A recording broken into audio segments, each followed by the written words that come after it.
ज्योतिबा फूले की पत्नी सावित्रीबाई फूले को कौन नहीं जानता। लेकिन क्या आप जानते हैं कि सावित्रीबाई को स्कूल भेजने वाले पहले इंसान ज्योतिबा ही थे। इस पहल से ऊंची जाति के लोगों में तूफान सा आ गया। लोगों ने उनके घर पर पत्थर फेंके, गंदगी फेंकी, सावित्रीबाई को रास्ते में गालियां भी दी।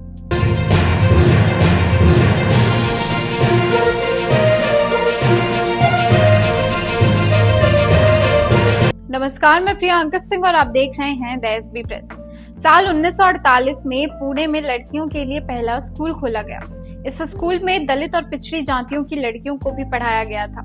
इस विवाद से खुद ज्योतिबा को उनके पिता ने घर से निकाल दिया, कारण वो जाति और धर्म के खिलाफ काम कर रहे थे। लेकिन उन्होंने हार नहीं मानी। ज्योतिबा फूले का जन्म 11 अप्रैल 1827 को महाराष्ट्र के पुणे में हुआ था, यानी आज ही के दिन उनका जन्मदिन है। वो एक माली जाति से थे, जिन्हें उस समय की ब्राह्मणवादी व्यवस्था में नीचा और अपवित्र माना जाता था।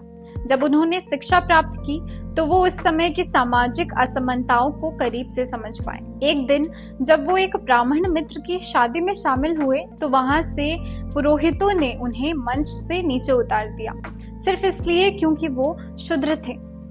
ये घटना उनके जीवन का टर्निंग पॉइंट बन गई।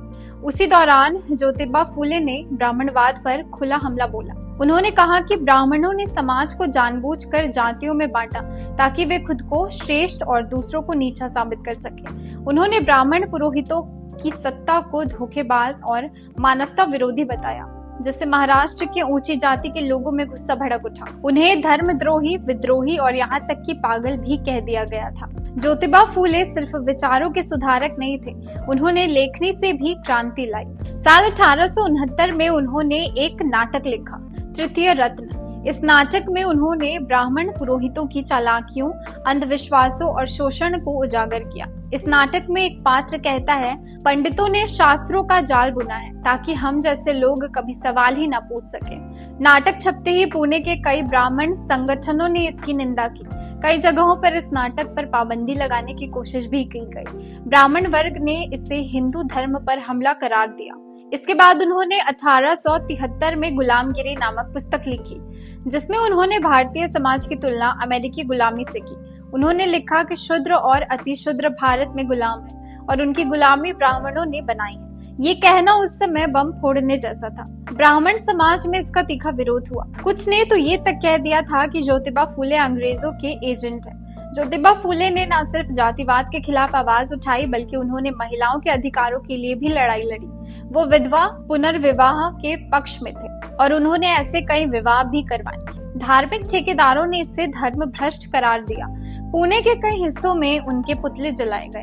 उन्हें सामाजिक बहिष्कार का भी सामना करना पड़ा, पर वे अपने विचारों पर अडिग रहे। 1873 में ज्योतिबा फूले ने सत्यशोधक समाज की स्थापना की। इस समाज का मकसद था जातिवाद, अंधविश्वास और पाखंड के खिलाफ लड़ना। मगर इस समाज ने ब्राह्मणों के वर्चस्व को सीधी चुनौती दी। उन्होंने शादी, नामकरण और अंतिम संस्कार जैसे संस्कारों को ब्राह्मणों के बिना संपन्न करना शुरू किया। ब्राह्मण वर्ग ने इसे धार्मिक अपवित्रता करार दिया। कई स्थानों पर सत्यशोधक समाज के सदस्यों पर हमले हुए, लेकिन यह आंदोलन इतना मजबूत था कि महाराष्ट्र के कई हिस्सों में फैल गया। और साथ ही ज्योतिबा फूले डटे रहे, क्योंकि उनके धर्म की एक ही मान्यता थी और वो थी समानता। 28 नवंबर 1890 को ज्योतिबा फूले का निधन हो गया, लेकिन उनके विचार आज भी जीवित हैं और उतने ही विवादास्पद भी। आज भी कई जगहों पर उनके लेखों को स्कूल में पाठ्यक्रम से हटाने की मांग होती है।